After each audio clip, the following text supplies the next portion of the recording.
శ్రీమాత్రే నమ. జయ గురు దత్తాత్రేయ నమ. ఈ వీడియోలో మనం మిథున రాశి వారికి జనవరి 16 నుంచి 31వ తారీఖు మధ్యలో జరగబోయే పక్ష ఫలితాల గురించి తెలుసుకుందాం.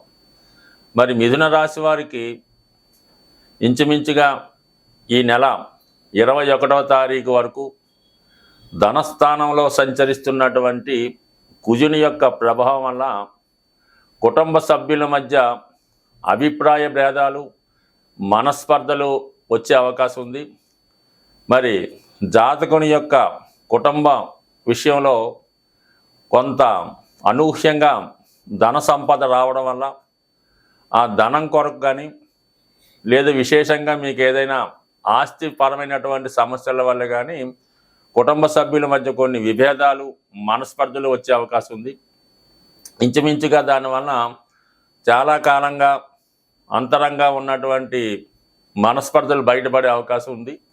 చాలా వరకు జాతకుడు తొందరపాటు స్వభావం వల్ల, కఠినంగా మాట్లాడడం వల్ల కొన్ని ఇబ్బందులు వచ్చే అవకాశం ఉంది. కాబట్టి సాధ్యమైనంత వరకు ఈ నెల 21వ తారీఖు వరకు సహనంగా వ్యవహరిస్తే దాని తర్వాత వక్రగమనంలో ఉన్నటువంటి కుజుడు మరి 21వ తారీఖున మిథున రాశిలోకి ప్రవేశించడం జరుగుతూ ఉంటుంది.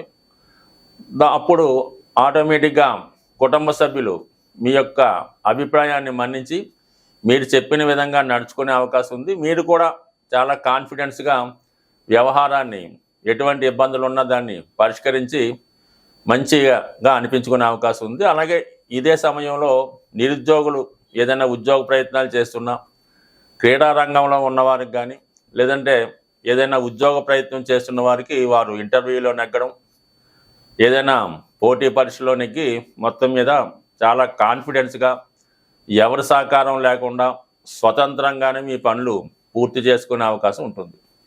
ఇక భాగ్యస్థానంలో శుక్ర శనిగ్రహ సంచారం ఇంచుమించుగా ఈ నెల 28వ తారీఖు వరకు కూడా ఈ రాశిలో జన్మించినటువంటి స్త్రీలకి గొప్ప ఉద్యోగ ఉపాధి అవకాశాలు రావడం జరుగుతుంది. మీలో ఉన్నటువంటి టాలెంట్కి తగిన గుర్తింపు రావడం జరుగుతూ ఉంటుంది. అలాగే విదేశ అవకాశాలు లాంటివి వచ్చే అవకాశం ఉంది.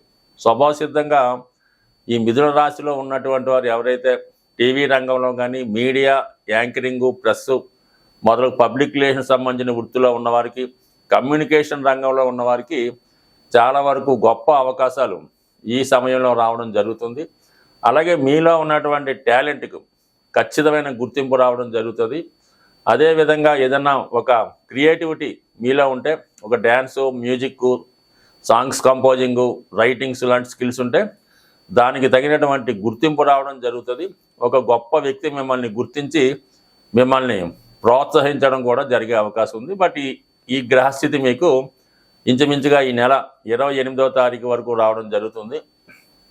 28 తర్వాత మరి శుక్రుడు దశమస్థానం అయినటువంటి ఉచ్చరాశిలోకి రావడం వల్ల, అక్కడ రాహుగ్రహంతో కలిసి ఉండడం వల్ల ఈ రాశిలో ఉన్నటువంటి సినిమా, టీవీ, మీడియా రంగం వారికి, సాఫ్ట్వేర్ రంగం వారికి, ఫైనాన్స్ సంస్థల్లో ఉన్న వాళ్ళకి అనూహ్యంగా మీ యొక్క అభివృద్ధి కనిపిస్తూ ఉంటుంది. అలాగే నూతన ఉద్యోగ ప్రయత్నాలు ఫలిస్తాయి. మీ అర్హతకు తగే విధంగా అభివృద్ధి కలిగే అవకాశం ఉంది. అలాగే ఉద్యోగంలో ఏదైనా మంచి స్థితి కూడా రావడం జరుగుతూ ఉంటుంది. సో ఇది విదేశ వ్యవహారాలు, అంటే విదేశంలో ఉన్న వాళ్ళకి చాలా బాగా ఉపయోగపడుతూ ఉంటుంది. అంటే ఇక్కడ రాహు, అక్కడ ఉన్నటువంటి రాహుతో మీ పంచమ వ్యయాధిపతి కలడం వల్ల ఉద్యోగంలో మార్పు ఉంటుంది. అలాగే స్వదేశంలో ఉన్న వారికి విదేశ అవకాశాలు రావడం జరుగుతూ ఉంటుంది. అలాగే మీ ప్రతిభకు తగినటువంటి పట్టాభిషేకం రావడం జరుగుతూ ఉంటుంది. మొత్తం మీద శుక్రుని యొక్క స్థితి ఈ జాతకుడి కొన్నాళ్ళ పాటు అనుకూలంగా ఉండడం జరుగుతూ ఉంది. ఎందుకంటే రాబోయే సమయంలో 9, 10, 11 మారడం జరుగుతుంది. 12 కూడా అనుకూలంగా ఉంటుంది. దాని తర్వాత వచ్చే రాశి అలాగే ధనస్థానం ఇవన్నీ కూడా శుక్రుని యొక్క అనుగ్రహం అనుకూలంగా ఉండడం ఈ రాశి వారికి అటు ఆర్థికపరమైన విషయాల్లోనూ, అలాగే స్త్రీల యొక్క సహకారం కూడా సంపూర్ణంగా ఉంటుంది. అలాగే భార్య యొక్క అభివృద్ధి మీకు చాలా వరకు గర్వకారణంగా ఉండే అవకాశం ఉంది. ఇక బుధుడు, రాష్ట్రాధిపతిగా ఉన్నటువంటి బుధుడు సప్తమ స్థాన సంచారం అన్నది చాలా వరకు విదేశ వ్యవహారాలు ఫలిస్తాయి. దూర ప్రాంతంలో ఉన్నటువంటి పుణ్యక్షేత్రాలు దర్శిస్తారు. చాలా వరకు వివాహ ప్రయత్నాలు ఫలిస్తాయి. కొత్త పరిచయాలు ఏర్పడడం జరుగుతుంది. ఏదైనా ఒక ప్రయాణంలో కానీ పుణ్యక్షేత్రంలో కానీ మీకు పరిచయాలు పెరిగే అవకాశం ఉంది. ఆ పరిచయం కొంతకాలం మీకు ప్యారలల్గా చాలా వరకు కంటిన్యూ అయ్యే అవకాశం ఉంది. అంటే గొప్ప వ్యక్తులు మిమ్మల్ని కలుసుకోవడం వల్ల మీ జీవితానికి చాలా వరకు సహాయపడే అవకాశం ఉంది. లేదా ఒక గొప్ప గురువు మీకు లభించడం వల్ల ఆ గురువు యొక్క సహాయ సహకారాలతో చాలా వరకు మీ యొక్క జ్ఞానాన్ని విజ్ఞానాన్ని పెంచుకోవడం జరుగుతూ ఉంటుంది. ఫ్యూచర్లో దీన్ని మీకు చాలా ఉపయోగపడుతుంది. కాబట్టి ఎవరైనా మీకు పరిచయం పెంచుకోవాలని ప్రయత్నం చేస్తే చాలా వరకు పరిచయం పెంచుకునే ప్రయత్నం చేయండి. మొత్తం మీద ఈ రాశి వారికి అటు శుక్రగ్రహ సంచారం, బుధగ్రహ సంచారం అనుకూలంగా ఉంది. ఆల్రెడీ గురువు వ్యయస్థానంలో ఉండడం వల్ల, వక్ర గమనంలో ఉండడం వల్ల ఒక పక్క ధనం వస్తూనే మరో పక్క మంచి కార్యక్రమాలకి పుణ్య కార్యక్రమాలకి ధనం ఖర్చు అవుతూ ఉంటుంది. చాలా సందర్భాల్లో ఆదాయం కన్నా ముందే ధనం ఖర్చు అవ్వడం జరుగుతూ ఉంటుంది. ఇక ఇవన్నీ ఒకలా ఉంటే అష్టమ స్థానంలో రవిగ్రహ సంచారం ఇంచుమించుగా ఈ నెలంతా కూడా, అంటే మనకి ఈ 15వ తారీఖునే రవి మకరంలోకి ప్రవేశించడం జరిగింది. మరి అష్టమంలో రవి చాలా వరకు జాతకుల్ని ఒక విధమైన ఇబ్బందులకి గురి చేయడం జరుగుతూ ఉంటుంది. ముఖ్యంగా ఏంటంటే ప్రభుత్వ అధికారుల నుంచి కొన్ని ఇబ్బందులు వచ్చే అవకాశం ఉంది. అలాగే అతిగా ప్రయాణాల వల్ల కానీ అతిగా వర్క్ చేయడం వల్ల కానీ ఒక అలసట ఏర్పడడం, అనుకోకుండా ఏదో ఒక అనారోగ్యానికి గురవడం జరిగే అవకాశం ఉంది. అలాగే కొన్ని నిందలు అపవాదులు మీ మీద వచ్చే అవకాశం ఉంది. బట్ ఏదైనా మరి అష్టమ రవి అంత అనుకూలమైనది కాదు. కాబట్టి ముఖ్యంగా తండ్రి గారి ఆరోగ్య విషయంలో కానీ వ్యక్తిగత ఆరోగ్య విషయంలో కానీ ప్రభుత్వ సంబంధించిన విషయాల్లో లా అండ్ ఆర్డర్ విషయంలో జాగ్రత్తగా వ్యవహరించడం మంచిది. ఎప్పుడు చట్టానికి లోబడి చట్టం పరిధిలోనే పనిచేసుకోవాలి తప్ప ఏమాత్రం అతిక్రమించినా సరైనటువంటి పనిష్మెంట్ జరిగే అవకాశం ఉంది. గోచార ఫలితాలు గమనిస్తున్నప్పుడు ఈ వార ఫలాలు, పక్ష ఫలాలు, మాస ఫలితాలు కూడా తొందరగా ప్రయాణించే గ్రహాలు అంటే కేవలం శుక్రుడు, బుధుడు, కుజుడు, రవి ఈ 4 గ్రహాలు బేస్ చేసి మనం ఈ మాస ఫలితాలు చెప్పడం జరుగుతూ ఉంటుంది. జనరల్గా నెలకు ఒకసారి రవి రాశి మారుతూ ఉంటాడు కాబట్టి రవి గ్రహం మోస్ట్ ఇంపార్టెంట్గా ఫలితాలు ఇవ్వడం జరుగుతూ ఉంటుంది. ఒక రాశిలో మరి ఈ గోచార ఫలితాలు ఎలా ఉన్నాయంటే ఒక రాశి వారికి ఆ రాశి యందు శుభగ్రహం ఉన్నప్పుడు ఆ ఫలితాలు వీళ్ళకి చాలా అనుకూలంగా ఫేవర్గా రావడం జరుగుతూ ఉంటుంది. అదే ఒక రాశిలో పాపగ్రహం ఉన్నప్పుడు చక్కగా ఈ ఫలితాలు అనుకూలంగా రాకుండా వ్యతిరేక ఫలితం వస్తూ ఉంటుంది అన్నమాట. అంటే ఒక రాశిలో పాపగ్రహం ఉంటే ఆ పాపగ్రహానికి లాభస్థానంలో వేరే గ్రహం వచ్చినప్పుడు ఆ గ్రహం అత్యంత పాప ఫలితాన్ని ఇవ్వడం జరుగుతూ ఉంటుంది. అదే శుభగ్రహం అయినప్పుడు అనుకూలమైన స్థానంలో గ్రహాలు వచ్చినప్పుడు ఎక్కువ శుభ ఫలితాలు ఇవ్వడం కూడా జరుగుతూ ఉంటుంది. సో కేవలం మనం రాశిని బేస్ చేసి చెప్తుంటాం తప్ప రాశిలో ఆ గ్రహం ఇవన్నీ కూడా కొద్దిగా ఇంకా డెప్త్గా వ్యక్తిగతంగా జాతక పరిశీలన తెలుస్తాయి తప్ప గోచార ఫలితాలు అన్న ఎప్పుడు కూడా మీకు పూర్తిగా మీ ఒక్కరికి సరిపోయే విధంగా ఉండవు.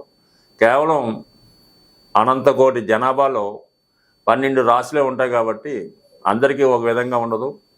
అందువల్ల ఫలితాలు జరగవంటే ఎట్టి పరిస్థితుల్లో కూడా జరగవు. ఎందుకంటే ఈ గోచార ఫలితాలు కేవలం చంద్రుడిని బేస్ చేసే మేము చెప్పడం జరుగుతూ ఉంటుంది. అటు చంద్రుడిని బట్టి చెప్పాలి, అటు సూర్యుని బట్టి చెప్పాలి, అటు లగ్నాధిపతిని బట్టి చెప్పాలి, ఆఖరికి లగ్నం బట్టి కూడా చెప్పాలి. ఈ విధంగా ప్రతి గ్రహాన్ని అనుసరించి కూడా ఫలితాలు ఉంటాయి. కాబట్టి మనం చెప్పేది కేవలం ఓ 10%, 5% ఎప్పుడన్నా మీకు సరిపోవాలి తప్ప కేవలం ఇది సూచిక మాత్రమే తీసుకోవాలి. బట్ ఏదైనా మీ యొక్క జన్మజాతకంలో రవి బలంగా ఉంటే అన్ని గ్రహాలు మీకు అనుకూలిస్తాయి.